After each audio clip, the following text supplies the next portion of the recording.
सो इस वीडियो का आगाज करूंगा मैं हेनरी फोर्ड के एक बेहतरीन कोट के साथ that states that failure is simply an opportunity to begin again but this time more intelligently. इस वीडियो के अंदर मैं डिस्कस करूंगा आपके साथ ऐसी 5 मिस्टेक्स जो आप एज अ रिपीटर कर सकते हो, जिसको अगर आप अवॉइड कर लेते हो तो आप MD-CAT 2025 के अंदर अपने आप को एक अच्छी जगह पा सकते हो और MD-CAT की सीट सिक्योर कर सकते हो। तो वीडियो में आगे बढ़ने से पहले अगर आपने अभी तक चैनल को सब्सक्राइब या लाइक नहीं किया तो कर लो यार। इस कम्युनिटी के अंदर हम MBBS और MD-CAT रिलेटेड वीडियोस बनाते रहते हैं। सो वीडियो में आगे। Take number 1 is not using the right material.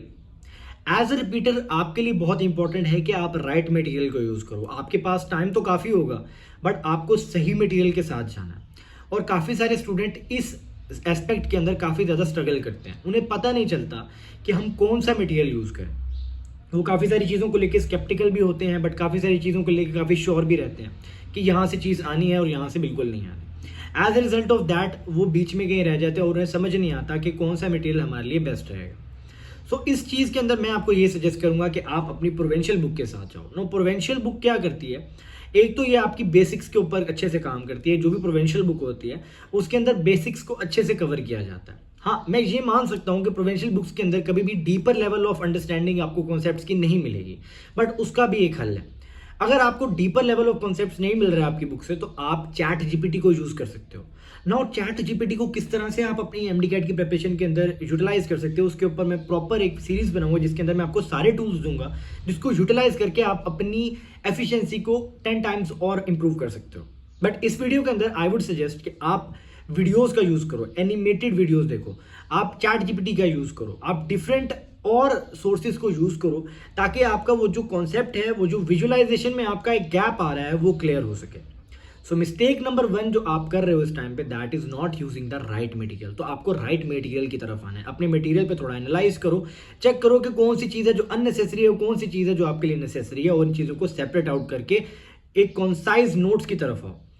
Mistake number 2 जो आप इस टाइम पे कर रहे हो, जो कि मुझे लगता है कि 90% स्टूडेंट्स कर रहे होंगे, that is going to the academy. Listen, एक रिपीटर के लिए अकेडमी जाना कोई कंपलसरी नहीं है। हाँ, अगर एक फ्रेशर होता तो वो अकेडमी बिल्कुल जाए।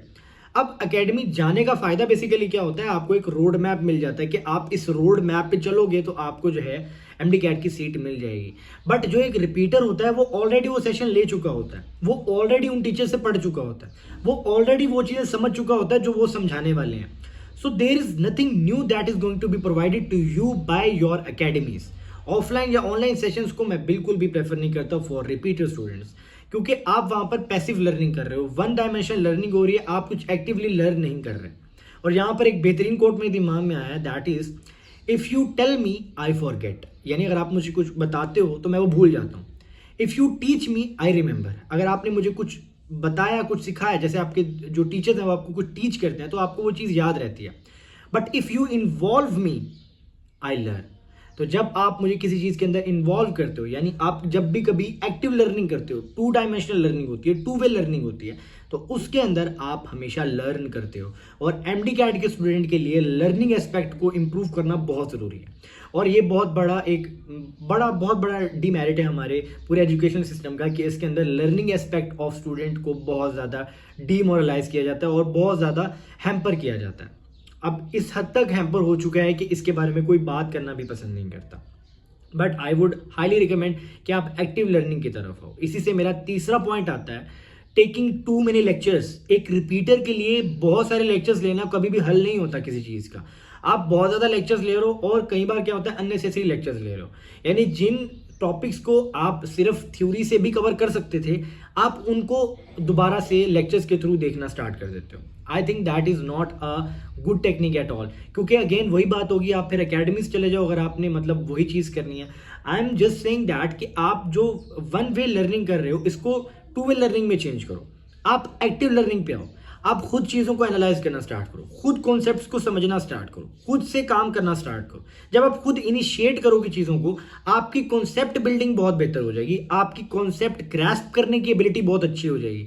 आप देखते हो, आप जब लेक्चर्स ले रहे होते हो, जब आप अकेडमीज में लेक्चर ले रहे होते थे, काफ़ी स्टूडेंट्स होते थे वो इस तरह के क्वेश्चंस पूछते थे, इवन टीचर हैरान रहता था कि क्वेश्चंस कैसे पूछ लिया।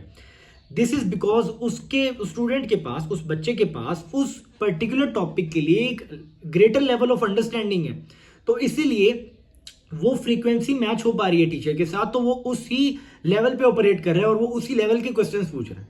और काफ़ी स्टूडेंट्स होते हैं जो बहुत बेसिक क्वेश्चंस पूछ रहे हैं, क्यों? क्योंकि उनकी अंडरस्टैंडिंग बहुत बेसिक लेवल की है उस पर्टिकुलर टॉपिक के लिए, तो वो उस फ्रीक्वेंसी पे मैच नहीं कर पा रहे टीचर के साथ। टीचर कभी भी अच्छा या बुरा नहीं होता, ये आपकी फ्रीक्वेंसी पे डिपेंड करता है, आपकी अंडरस्टैंडिंग पे डिपेंड करता है, आपके प्रीवियस नॉलेज पे डिपेंड करता है कि आपको उस पर्टिकुलर चीज़ के बारे में प्रीवियस नॉलेज क्या था। तो पैसिव लर्निंग में हमें नहीं जाना, हमें एक्टिव लर्निंग में आना है, जो कि एक रिपीटर के लिए बहुत इंपॉर्टेंट है। Mistake number 4 is being inconsistent. एक एमडी-कैट रिपीटर के लिए बहुत ज़रूरी है कि वो कंसिस्टेंट रहे। रोज़ाना के 3-4 घंटे की पढ़ाई करना बहुत ज़्यादा लाजमी है उसके लिए। क्यों? क्योंकि आप एक लंबी रेस में गए हैं। क्योंकि एक जो फ्रेशर होता है उसको 3 महीने के लिए सिर्फ पढ़ना होता है, और 3 महीने कंसिस्टेंट रहना और 6 से 7 महीने कंसिस्टेंट रहने में फ़र्क है। सो आई वुड हाईली रिकमेंड कि आप कंसिस्टेंट रहो। जब भी आप इनकंसिस्टेंट रहोगे आपका कॉन्फिडेंस डाउन होगा, और जब भी कॉन्फिडेंस डाउन होता है तो आपके मार्क्स ऑटोमेटिकली नीचे आना स्टार्ट हो जाए। और इसी के साथ मेरा लास्ट पॉइंट आता है, that is the mentality, the wrong mentality. जो भी स्टूडेंट एमडी-कैट 2025 को रिपीट कर रहा है ये सोच के कि मेरा तुक्का लग जाएगा, कि यार मैं पहले मेरे से हो गया था, पता नहीं होता है नहीं होता, या फिर यार वो जो स्टूडेंट है उसका तुक्का लग गया था, उसने वो चीटिंग से कर लिया था। This is the wrong mentality, this is the bullshit mentality, this is the रॉटन mentality. आपको इससे बाहर आना। प्लस जो स्टूडेंट्स अभी तक उन्हीं दोस्तों में रह रहे हैं जो कि फेलियर हैं, जो कि सिर्फ फेलियर की बातें करते हैं, जिनको सिर्फ नेगेटिव आउटकम्स ही देने आते हैं, तो वो स्टूडेंट्स भी मेरे नज़दीक एमडी-कैट 2025 में कुछ नहीं उखाड़ने वाले। बिकॉज आपकी यहाँ से जब तक ब्रेन वॉशिंग नहीं होगी तब तक आप कभी भी आउटपुट नहीं जनरेट कर पाओगे। तो अपनी मेंटालिटी पे काम करना स्टार्ट करो, ठीक है? Behave like a professional doctor. जब आप चीज़ों को बिहेव करने लग जाते हो ना, उस तरह से, उस तरह का इन्वायरमेंट क्रिएट करते हो, तो फिर चीज़ें उस तरह से होना स्टार्ट हो जाती हैं। उस पर मैंने एक वीडियो में बात भी की थी। That is called as the law of attraction, that is the power of manifestation. Hope so कि आपको वीडियो से हेल्प मिली होगी। अगर वीडियो से हेल्प मिली है तो चैनल को लाइक करो, सब्सक्राइब करो और अपने दोस्तों के साथ भी शेयर करो। और अगर आप चाहते हो कि इस तरह की और वीडियोस बनाऊं तो मुझे नीचे सजेस्ट करो कि किस पे मेरी नेक्स्ट वीडियो होनी चाहिए। मिलता हूं आपसे नेक्स्ट वीडियो में, तब तक के लिए अल्लाह हाफिज़।